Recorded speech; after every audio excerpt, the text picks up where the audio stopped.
Lunes en la mañana de la última semana de nuestro Señor Jesucristo. La noche anterior o el día anterior, al final de la tarde, al caer la tarde, él había visitado el templo. Y ahí en los alrededores del templo él tuvo la oportunidad de sanar a algunos cojos, a algunos ciegos, pero también se percató de lo que estaba ocurriendo en el templo. El templo había dejado de ser una casa de oración como Dios había revelado en el Antiguo Testamento y había pasado a ser básicamente un lugar de negocios, y Cristo probablemente se irritó ese día. Él sale hacia el templo y camino hacia el templo se encuentra con una higuera.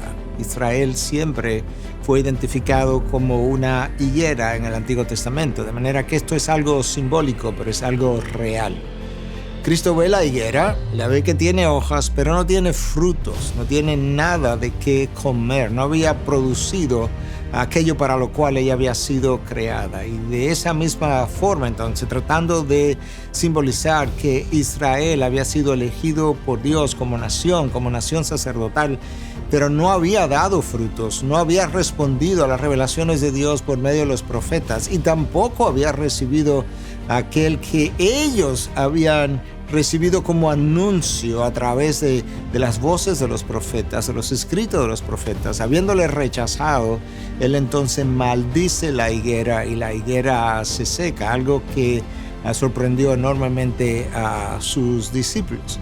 Y entonces procede a entrar al templo. ¿Y qué es lo que encuentra allí? Lo que había visto el día anterior. Habían cambistas, habían mesas, había negocio, había gente vendiendo animales, y ciertamente, como bien revelan los evangelios, el celo por su casa lo consumía, y Cristo comienza a voltear las mesas y a limpiar las mesas y a sacar de allí de una vez y para siempre. Bueno, hubiese sido lo ideal, pero ellos retornarían a hacer exactamente lo mismo que estaban haciendo hasta ese momento, y es continuar negociando dentro de la casa de Dios. Pero por ese momento, por lo menos, Cristo limpia el templo. Y nosotros tenemos dos eventos, dos circunstancias donde pasó o pudieran ser descritas de la misma forma como limpiezas del templo. Una está descrita por el apóstol Juan en su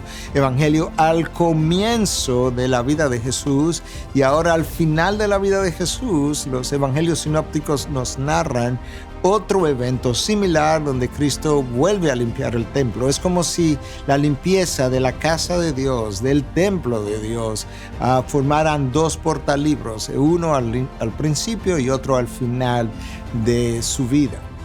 Ese día Cristo selló su muerte en el sentido humano, porque ese día lo que él hizo fue un atrevimiento tal, un desafío tal a la autoridad de fariseos, y más que de los fariseos, de los saduceos que controlaban el templo, que eran el grupo poderoso, el grupo de poder que controlaba los negocios del templo, y esto debió haber representado una ofensa para ellos. Y Cristo, en ese sentido, entonces como que cruzó una línea de no retorno. Ya no habría marcha atrás.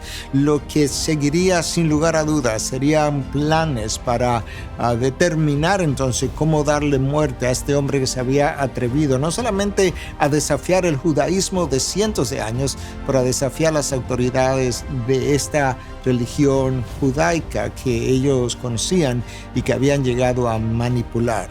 Y yo creo que ahora nosotros tenemos que pensar, sobre todo si somos cristianos, si nos llamamos cristianos, si mora en nosotros el Espíritu de Dios, entonces nosotros somos templo del Espíritu. La pregunta para ti y para mí sería, en este comienzo de semana, ¿dónde estamos nosotros en términos de nuestra vida? Si somos templo del Espíritu de Dios, ¿qué tan limpios estamos?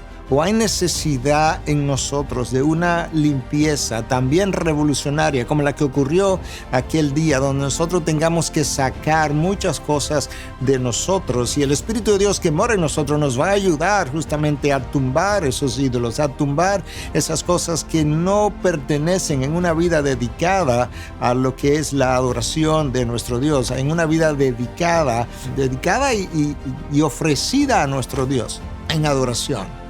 Yo creo que ese es un buen tiempo de reflexión en este año para nosotros, en medio de la pandemia que estamos viviendo, en medio de algo que Dios ha permitido o traído, poder decir, yo necesito una limpieza también, yo necesito sacar de mí cosas que realmente no agradan a Dios. Yo creo que eso es una buena pregunta para que tú continúes en esta semana meditando hacia la cruz.